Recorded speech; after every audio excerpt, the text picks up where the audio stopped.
Many of you will be really aware of what we're doing at the moment. We're attempting like a project together, and we're just talking about it as a family. So if you are new or visiting, you get to listen into a bit of a family conversation where we're attempting to share information, get some time to pray and think about it, and then make some decisions together. So here's the timeline where we're up to at the moment. So there's those black dots. That first one was last week. This is the 10th of August, so we're on the second week of just providing some information so we can think and pray together about these things.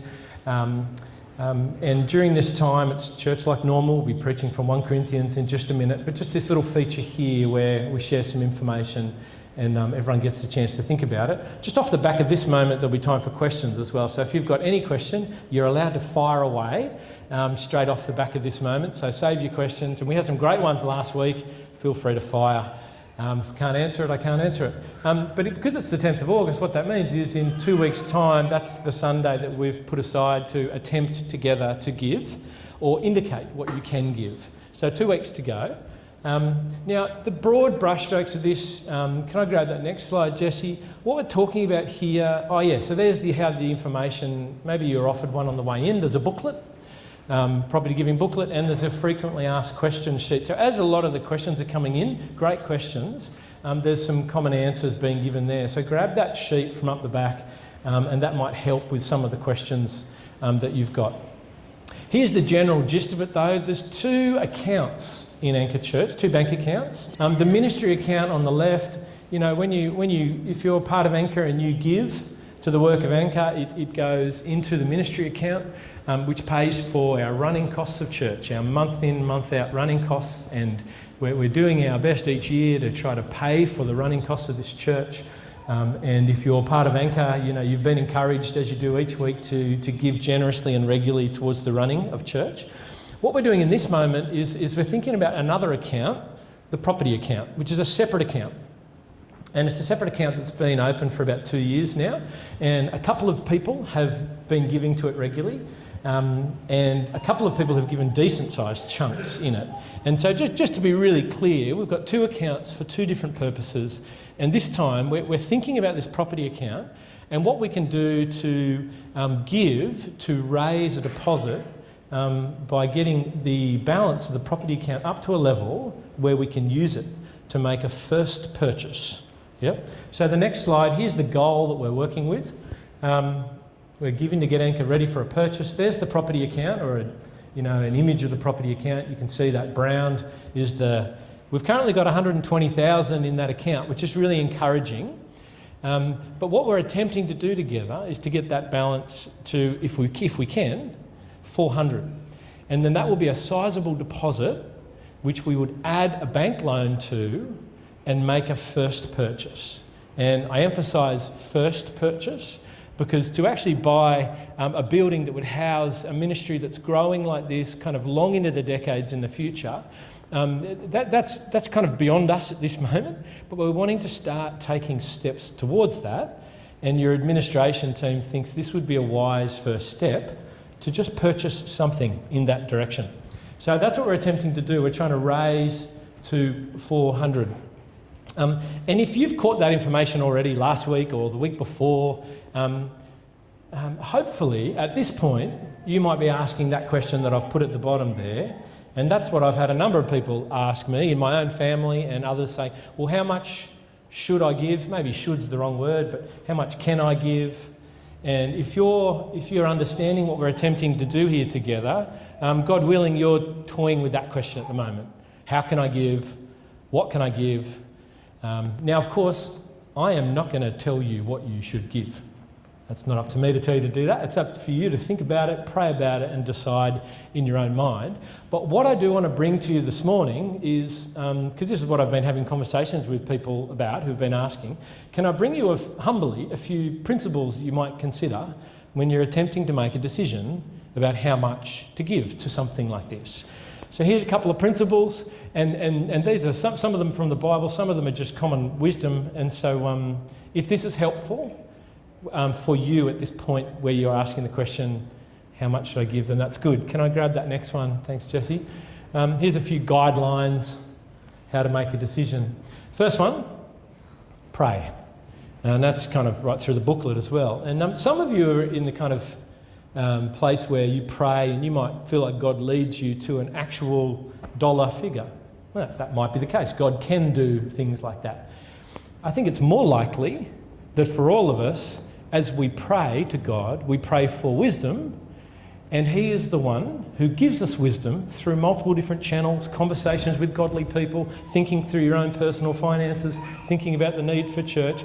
God helps you gain wisdom so that then you make a decision that's a good one, a helpful one, a godly one. So can I encourage you, as I do it for my own self, and Deb and I chat about this, just pray that God would give you wisdom and then just make a decision. Third thing there, here's a biblical principle in regards to giving, joyful sacrifice. So when you're thinking, how much do I give? Or ask, what would be a joyful sacrifice for you? There's just a basic biblical principle from 2 Corinthians. And it's weird having those two words together, isn't it? Joyful sacrifice. Because by nature, a sacrifice is something that is costly. On some level, it hurts to make a sacrifice. You feel discomfort in a sacrifice, and yet we're told that biblical giving is this joyful sacrifice. So at the same time as feeling the cost of giving, there's joy in your heart to give because you're giving, and you're someone who's giving under a God who's a generous giver, and He's taught us to do this. So there's a biblical principle. What would it mean like for you to be joyful in a sacrifice?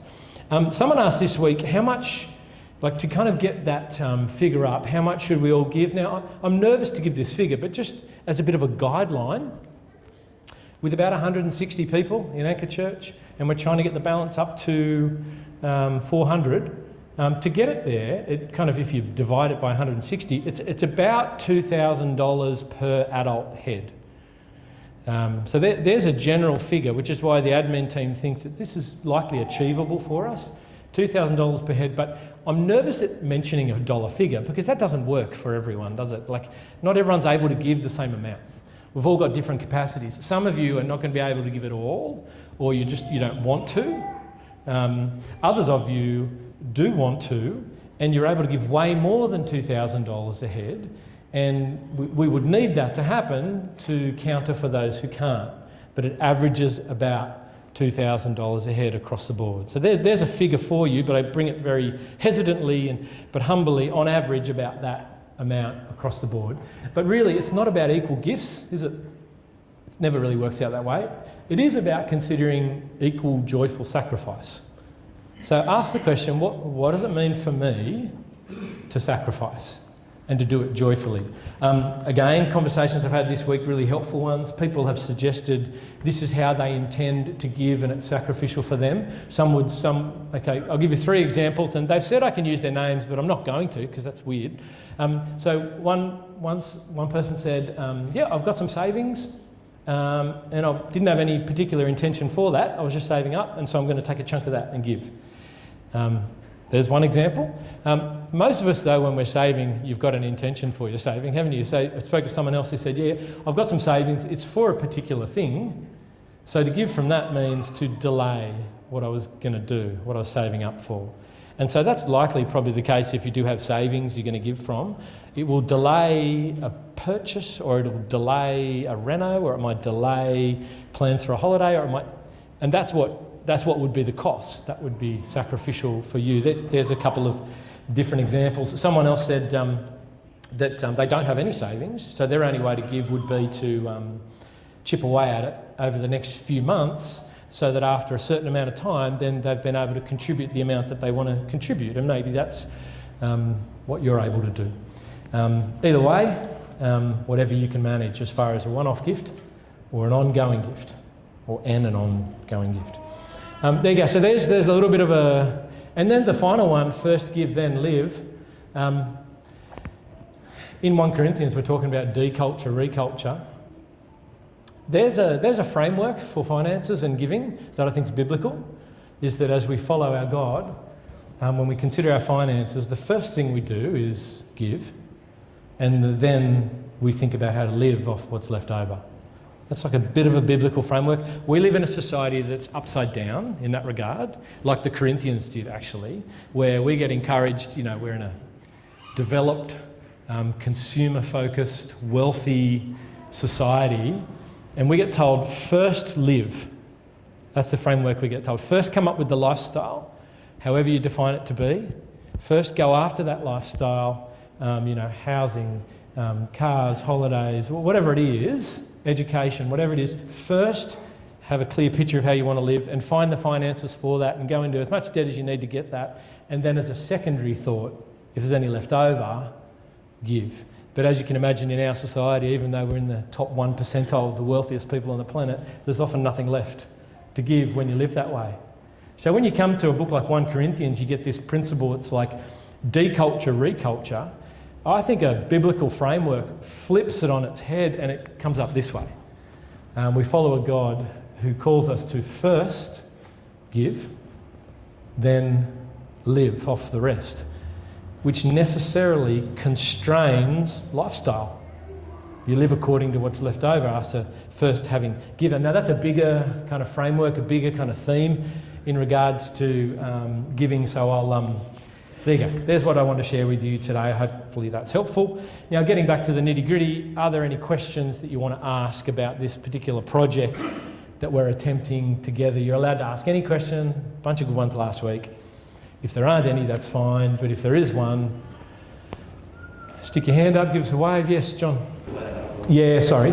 That is the third thing that we're asking. If you're in a position where you can offer church an interest-free loan, that would be the kind of thing that could get us across the line if we're close to the mark of purchasing something that would be helpful.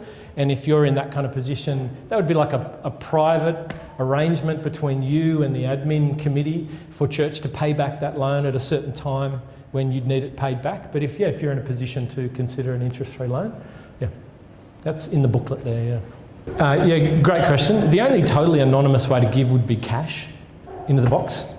Apart from that, if you do give online directly, then there's always a trail. But just so you know, with that, the intention of the administration team is that we don't look at names. In fact, it would just be the treasurer who looks at those forms that come in or looks at the bank statements. And the treasurer is not looking at names either, just looking at what's come in, and what's come in or what's planned to be coming in will be presented to the administration team so that there's no one looking at names. There's no figures next to names. But of course, when there's bank accounts and we're giving online, there is a way to trace back and find out, but there's no intention and no access beyond the treasurer and those who have access to the accounts to see that. You used language that we're avoiding, just so you know. With that property giving form, it's not a pledge. And we're avoiding that language because we don't want to go down the path of people feeling like this is a pledge towards God, like a big spiritual commitment. No, it's just what you've decided you think you'll be able to give ongoingly. So we're avoiding the word pledge, we're avoiding the word big fat commitment and all that kind of stuff. It's just, can you indicate what you think you're going to be able to give ongoingly if that's your way to contribute to this? And if you get to a point where you can't continue to give what you hope to be able to give, no one's going to track you down and go, oi, there's none of that, because we don't track who's giving what. We'll just be looking at what comes in as one-off gifts. But then you can imagine it's important for the finance team to see what to anticipate will still keep coming in so that we might know then at which point we'll have the size deposit we need to then make a decision. So we just need to know what's coming. But it's just the overall figures that get presented to the administration team and to me. I'd never look at names, no intention to ever look at names. You will not be treated any differently in this church according to whether you give or you don't or how much you give. That's between you and God. You don't let the left hand know what the right hand's doing, but together we try and serve Jesus in that way. Good question though. Oh, and with the form, you don't need to fill out the form either. And you don't need to put your name on the form if you do fill out the form. It's just something that if you find that's helpful as a tangible way of going, yep, here's what I'm going to do, if that's helpful for you, and also obviously helpful for the finance team to be able to know what's intended to be coming in. I spoke to one other person this week who said, I don't have anything right now, but in about 3 months I will, and that's when I'll give. And that's why the form's helpful. It's kind of like, okay, so here's what we've got at this point, but in a few months' time, it'll be at that point. And that helps the people in charge of finances to make a good decision. Cool. That'll do. What do you reckon? That's plenty, isn't it?